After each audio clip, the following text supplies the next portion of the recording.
नमस्कार विद्यार्थी मित्रांनो, कसे आहात? मजेत ना? आणि आपला नेहमीचा प्रश्न शिकताय ना, शिकायलाच पाहिजे.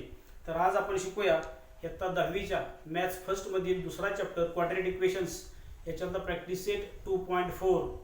यापूर्वीच्या व्हिडिओमध्ये आपण 2.2 पर्यंत शिकलोय आणि 2.3 जो आहे तो कम्प्लिटिंग स्क्वेअर मेथड्स आहे आणि तो 25% जो सिलेबस कमी झालेला आहे त्याच्यात तो 2.3 कमी केला आहे कम्प्लिटिंग स्क्वेअर मेथड. त्यामुळे आता डायरेक्ट आपण शिकणार आहे 2.4 की जो आहे फॉर्म्युला मेथडवर solving quadratic equations by formula method. तर ते फॉर्म्युला कोणता आहे ते पहा. The roots of quadratic equation X square plus B x plus C is equal 0 are. त्याचे रूट्स कोणते आहेत तर एक्स इज इक्वल टू असा formula X is equal to minus B plus minus under root B square minus 4ac upon 2a. तर plus minus म्हणजे एक route आहे plus घेऊन आणि दुसरं मायनस. रूट्स आर म्हणतोय ना आपण आर म्हणजे प्लुरल म्हणजे अनेक वचन म्हणजे दोन आहेत ती. कोणते दोन?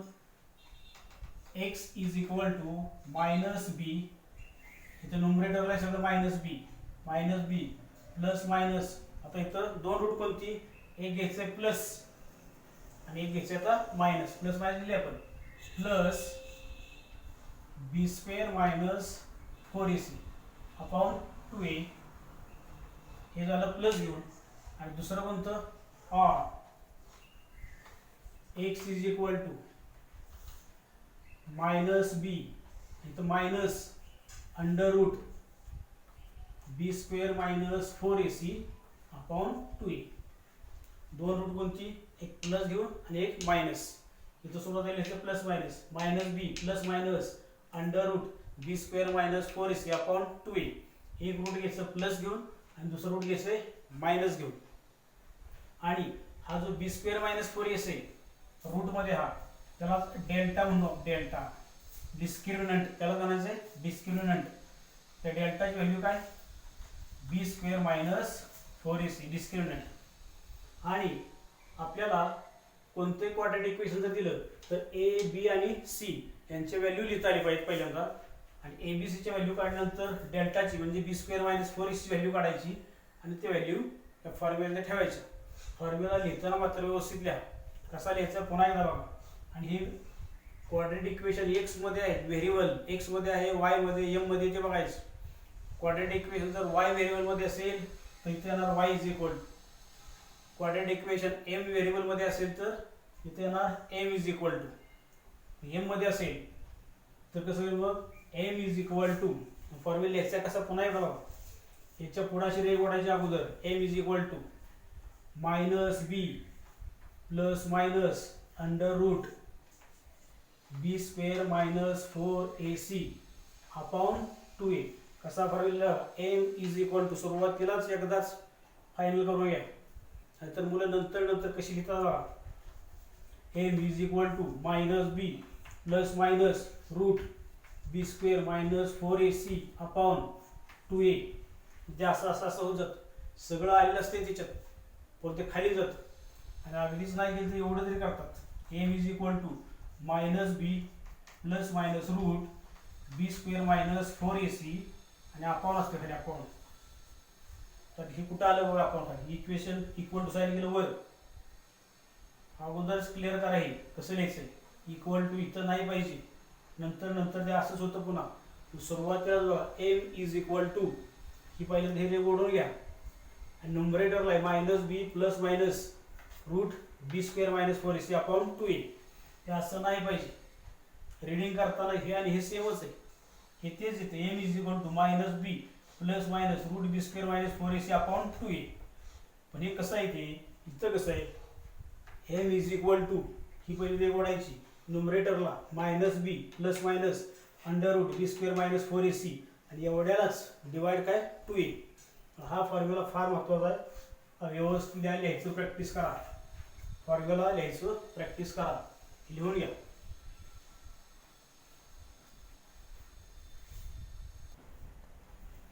आता यानंतर पाहणार आहोत प्रॅक्टिस सेट 2.4. त्यातला पहिला क्वेश्चन आहे compare the given quadratic equations to the general form and write values of A B C. तर जनरल फॉर्म कोणता आहे? A x square plus B x plus C is equal to 0. आपल्याला general form आत्ताच पाहिला आपण. X square plus B x plus C is equal to 0. या इक्वेशनशी तुलना करायची.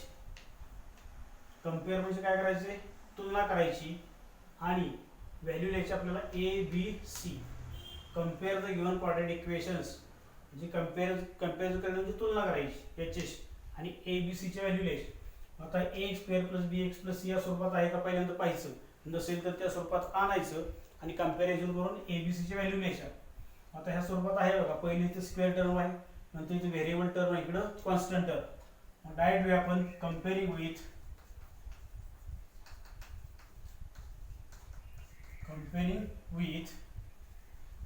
X square plus B x plus C is equal to 0.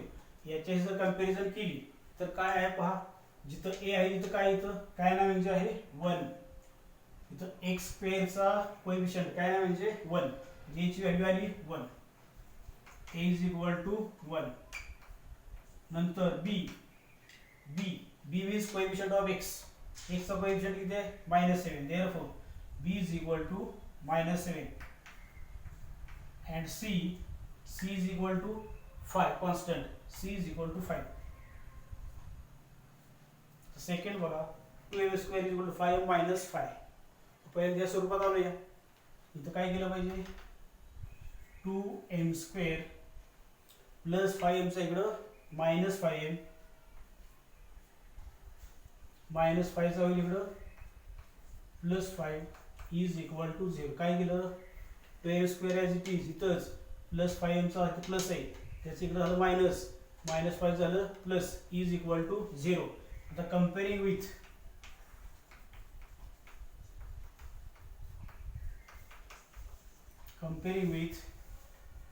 X square plus B x plus C is equal to 0. आता इथं variable M आहे, पण ती M आणि x सुद्धा आपण कंपॅरिझन करणार. तुम्ही इथं m square plus b m plus C is 0 लिहिलं तरी चालते. आपण एक्स स्क्वेअर लिहिलं कारण एच्या जागेवर 2 आलाय आणि एक्स जागेवर एम आहे, त्यामुळे आपण कंपॅरिझन करू शकतो. ए ची व्हॅल्यू किती घ्यायची? 2. Therefore a is equal to 2. B चा कोएफिशियंट विथ साइन चिन्ह असेल याचा -5. B is equal to -5. Value of c is equal to 5. Third example y square is equal to 7y. याला सुद्धा कसं करायचं? A square plus B x plus C is equal 0 या स्वरूपात आणायचं. इथं पहिल्यांदा वाय स्क्वेअर प्लस 7y तिकडे आहे, त्याचं इकडं होणार -7y आणि कॉन्स्टंट टर्म आहे त्याला 0 घ्यायचं प्लस 0 इज इक्वल टू 0. आणि मग आता सारखंच comparing with x square plus B x plus C is equal to 0. Comparison केली अशी 2 वाक्य आहेत तिथे. एकच वाक्य आहे ते 2 वेळ बसवायचं झालं. मग ए ची व्हॅल्यू काय येणार इथं? कंपॅरिझन केली तर ए ची व्हॅल्यू काय सांगा? 1. म्हणजे ए इज इक्वल टू मला 1. B is equal to b ची value -7 and c is equal to 0. या पद्धतीनं हा फर्स्ट क्वेश्चन 2.4 मधला फर्स्ट क्वेश्चन आपण पूर्ण केलेला आहे. लिहून घ्या.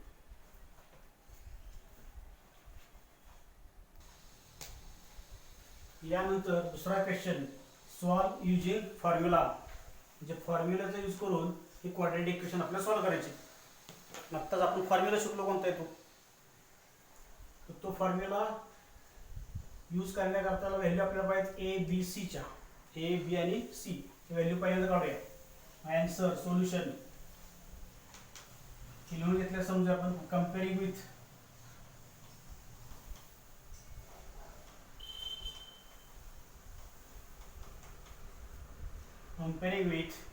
कशाची कंपॅरिझन करायची? Comparing with a x square plus B x plus C is equal to 0. याला तुम्ही लिहून घेतल्यास समजा हे आन्सर सुरू झालेला आहे. ते आपण इक्वेशन लिहून घेतलेलं आहे. First x square plus 6x plus 5 0 आणि ह्याच्या आपण डायरेक्ट आता कंपॅरिझन करतोय. Comparing with x square plus B x plus c equal 0. मग एच व्हॅल्यू इथे किती आहे, काय नाही म्हणजे किती आहे, एक्स स्क्वेअरचा कोएफिशियंट, एक्स स्क्वेअरला कोएफिशियंट इथं काय नाही म्हणजे आहे 1. कंपॅरिझन जर केली याच्याशी तर आला a is equal to 1.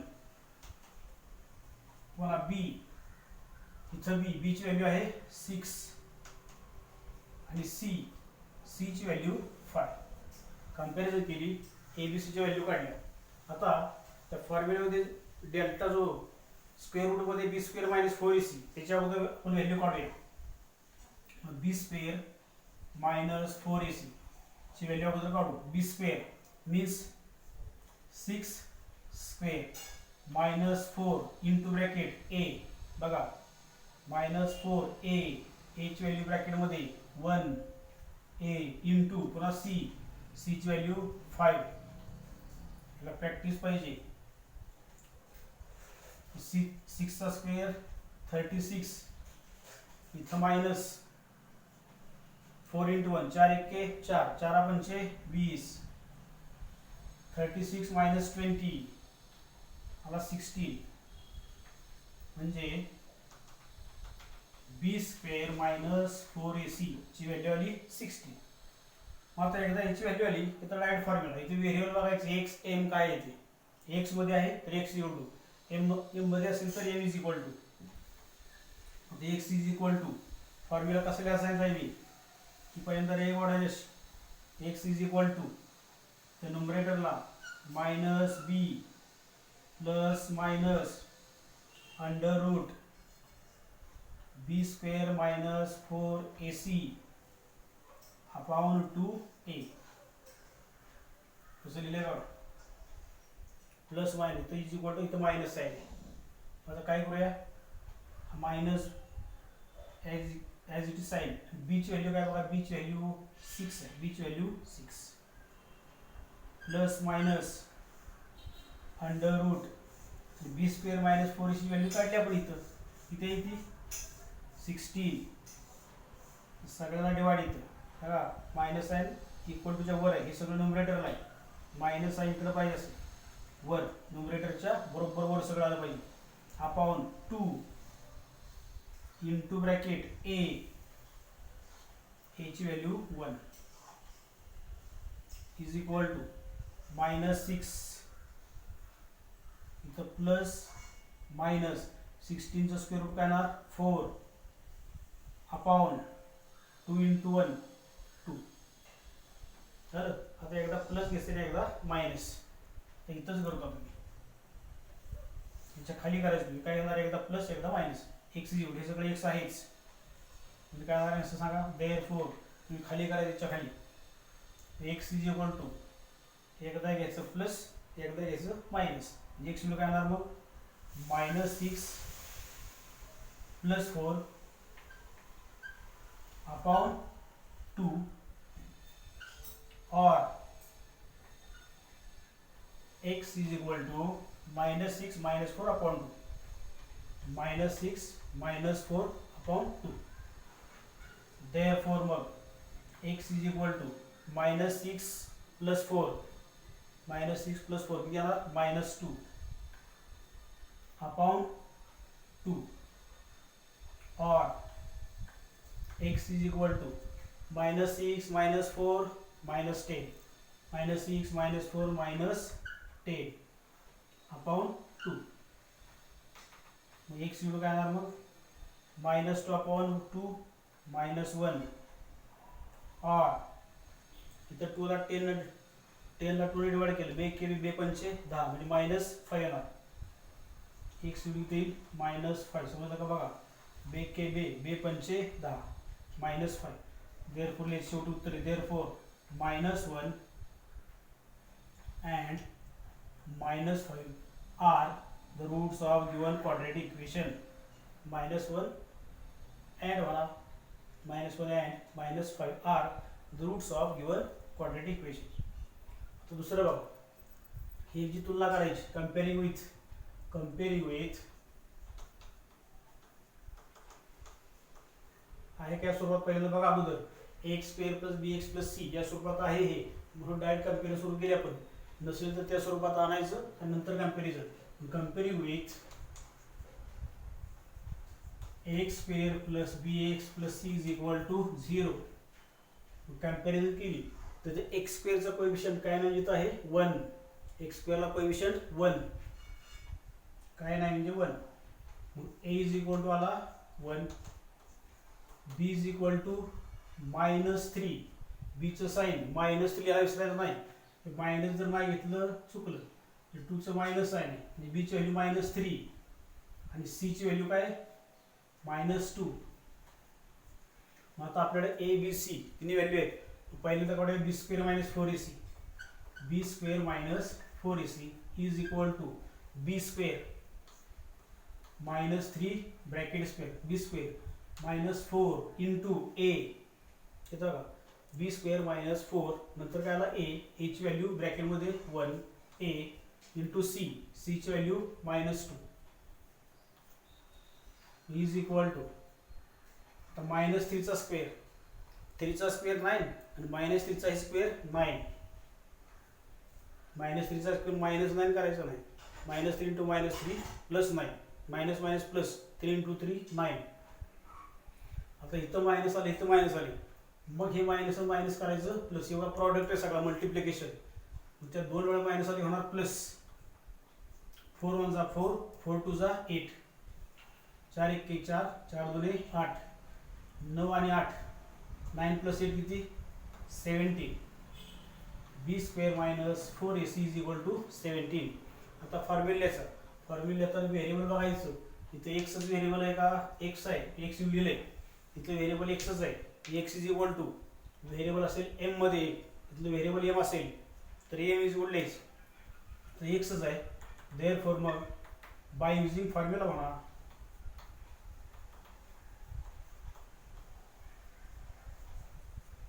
X is equal to हे पहिले काय सांगितलं मला मी पहिले हे असं रेग ओढायची तर नंबरेटरला मायनस बी प्लस मायनस अंडर रूट काय formula b square minus 4ac upon 2a. Therefore x is equal to पुन्हा रेग ओढायची मायनस बीची व्हॅल्यू -3 फॉर्म्युला मधलं हे मायनस साईन आणि बीची व्हॅल्यू -3, बीची व्हॅल्यू -3 ते ब्रॅकेटमध्ये आपल्याला मायनस घ्यावं लागेल का -3 बीची value plus minus root under root बी स्क्वेअर मायनस 4ac व्हॅल्यू किती आहे 17 तिथे ठेवली अपॉन 2a हा 2 इंटू ब्रॅकेट ए ची व्हॅल्यू 1 इज इक्वल टू इथं मायनस इथं मायनस मायनस मायनस काय होईल प्लस 3 आणि ते प्लस 9 येते चालते. आता प्लस मायनस असंच प्लस मायनस अंडर रूट इथे इथं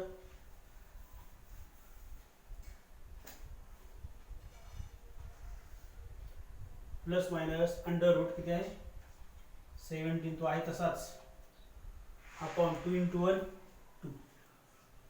जरा त्याच्या पुढे काय करता येत नाही 17चा स्क्वेअर रूट काढता येत नाही. आन्सरला एक प्लस घेऊन आणि एक मायनस घेऊन काय येणार शेवटी सांगा. Therefore x is equal to 3 का प्लस 9 चालते 3 एकदा घ्यायचा plus root 17 upon 2 R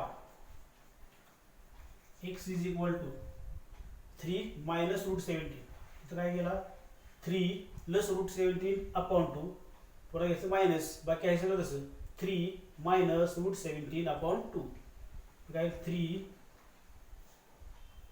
minus root 17 upon 2 बघाय का बरोबर 3 प्लस मायनस रूट 17 आहे मग हे लिहिले एकदा प्लस घेऊन आणि एकदा घेतलं हे मायनस हेच द्यायचं मग x equal 3 plus 7 root 17 upon 2 and 3 minus root 17 upon 2 are the roots of given quadratic equation. या पद्धतीनं हे प्रॅक्टिस सेट 2.4 मधला क्वेश्चन नंबर 2 त्याची ती 2 एक्झाम्पल आपण या ठिकाणी घेतले फॉर्म्युला मेथडनं. आता तुम्ही काय करा याच मेथडची प्रॅक्टिस सेट 2.4 च्या अगोदर सॉल्व्ह केलेली एक्झाम्पल पुस्तकामधली ती सगळी पुस्तकं मधली एक्झाम्पल तुम्ही लिहून काढा. म्हणजे क्वेश्चन फक्त लिहून घ्यायचं असा, काही क्वेश्चन लिहून घ्यायचं आणि आपलं आपण सोडवायचं आणि नंतर तिथल्याप्रमाणे ते कम्पॅरिझन करून तुमचं बरोबर आलं की चेक करा.